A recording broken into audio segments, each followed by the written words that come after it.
Paano nga ba gamutin ang kulam nang hindi na kailangan pa ng manggagamot? Hindi nyo na kailangan pang pumunta sa mga malalayong lugar, mga kapanalig, para magpagamot ng inyong karamdaman. Dahil sa video na ito ay ituturo ko sa inyo ang mga pamaraan para kayo mismo ay gumaling. Okay?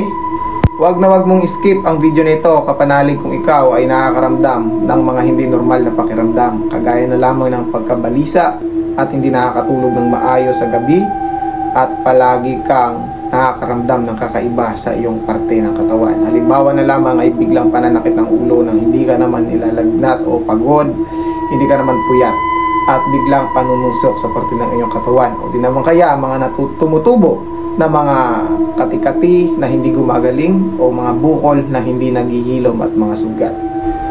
Huwag ka lang matakot, kapanalig. Andito po si Babaylan Elvin John Villegas Valero, si Baylan EJ, para ikaw ay lunasan. Sa unang video, maraming nag-request doon. So bago tayo magsimula, i-shoutout natin ang mga nag-comment doon sa ating video. Ayan, shoutout sa kanila.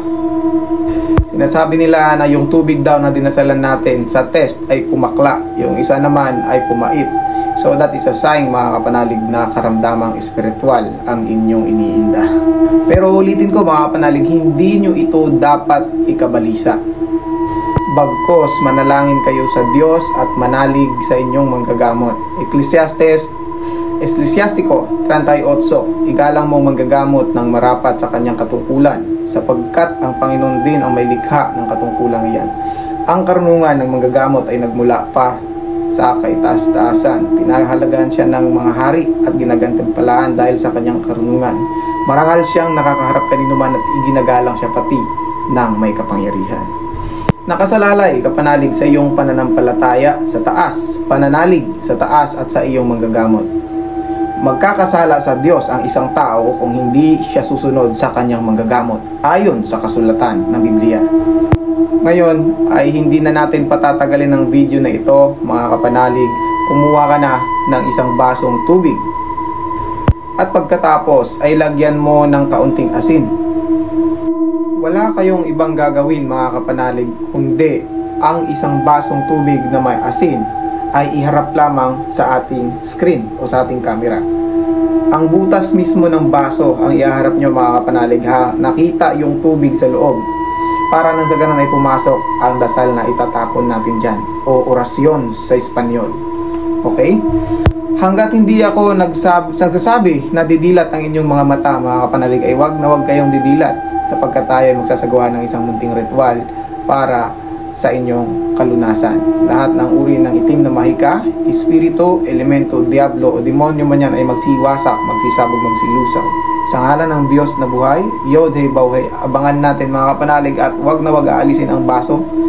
Ayan, subukan na nating ipikit ang ating mga mata. Magbibilang ako ng 3 at magsisimula ako, mga kapanalig. 1, 2, 3. Ipikit na po natin ang ating mga mata. Kung maaari, mga kapanalig, magdasal kayo ng Ama namin sa inyong isipan habang ako ay nagdadasal.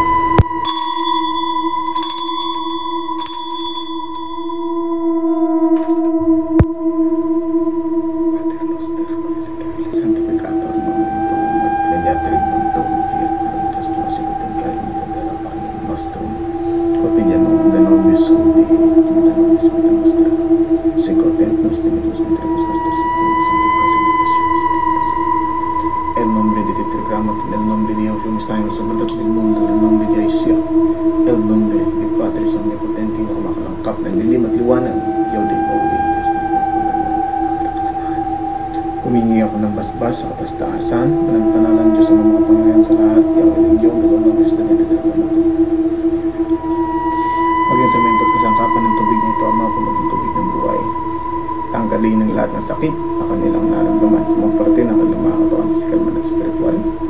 Mula ulo hanggang talampakan, mula balat hanggang laman hanggang buto, tagos hanggang kaluluwa.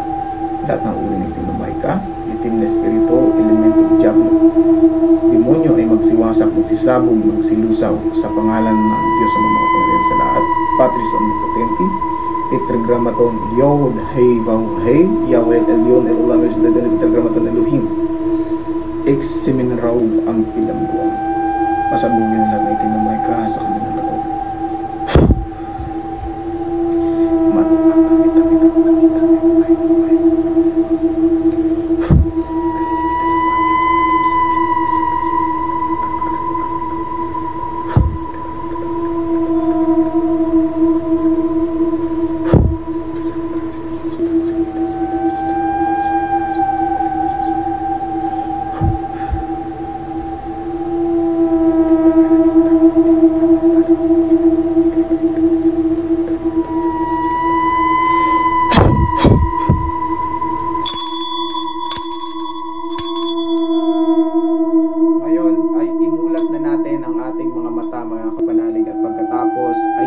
natin ang tubig ng diretsa, no? Kung sakaling nahirapan huminga, ay dahan-dahan lang ang paglagok ng tubig, mga kapanalig.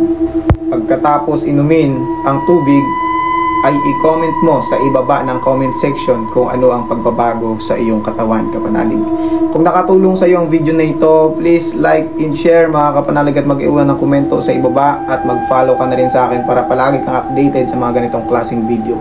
At para naman sa mga nag-aaral ng lihim ng karunungan, sa mga nais o gusto mag-aral ng lihim ng karunungan na magtuklas sa mga tagong bagay na mahihiwagang bagay na pwede ninyong pag-aralan, ay available po ang lahat ng mga libro ni Baylan EJ Book Online Shop sa Shopee at dito po sa Facebook. Kung sa Facebook tayo order, mga kapanalig, ay meron po tayong Gcash payment, at kapag sa Shopee naman, ang mode of payment po natin doon ay COD. Okay? Bago magtapos ang ating video, mga kapanalig, ay shoutout sa inyo. Nais ko lang kamustahin ko kayo kung okay ba kayo dyan. Kayo ba ay nasa mabuting kalagayan? Ipagdasal natin ang bawat isa, mga kapanalig, na malagpasan ng bawat isa ang kanilang mga pagsubok. Panatiliin ang magpalakas sa inyong mga sarili, mga kapanalig, at manalig sa itaas, at patuloy na pagpapalakas sa ngalan ng Diyos sa mga kapangyarihan. Sa pangalan natin, Panginoong Hesukristo, maraming salamat, mga kapanalig, sa patuloy na pagsuporta at pagsubaybay sa amin, sa pangalan ng may likha ng lahat ng bagay at pinagmulan ng lahat ng kapangyarihan. Ipagpapatuloy namin ang aming nasimulan. Para sa inyo, mga kapanalig, muli, ito po si Babaylan Elvin Jan Domatol Villegas Valero from Baylan Council of the Philippines with the Alliance in Mission for the Less Rich People Group Incorporated. At Dios siya to la gloria, mga kapanalig. Gracias, mga gente. Mag-ingat tayong lahat. Maayad hapaguma. Assalamualaikum warahmatullahi ta'ala barakatuh sa lahat ng kaibigan natin Muslim dyan. Paalam, mga kapanalig. Magkita-kita tayo ulit sa susunod. Matatag, matibay, wag kang matakot. Baylan EJ nandito lumalaban sa dilim. Mga elemento naliligaw na espiritu, sila ang huhusga, gagabayan ka sigurado. Kaya kung tanaga mo itim, wag kang babalang. Pag sumagot ka mali, masusunog ka niyan. Babala ng cancel, seryoso at totoo. Kapangyarihang hawak, wag mong babastusin ito. Luzon, yeah! Visayas, yeah! Mindanao, yo! BCP, isigaw ng malakas. BCP, Babaylan Council of the Philippines, isigaw. Mga tagahatol ng espiritu at kaluluwa, tunay na gabay. BCP, Baylan EJ, patunay ng galing. Kasama ng bayan, tagumpay, walang ending. BCP,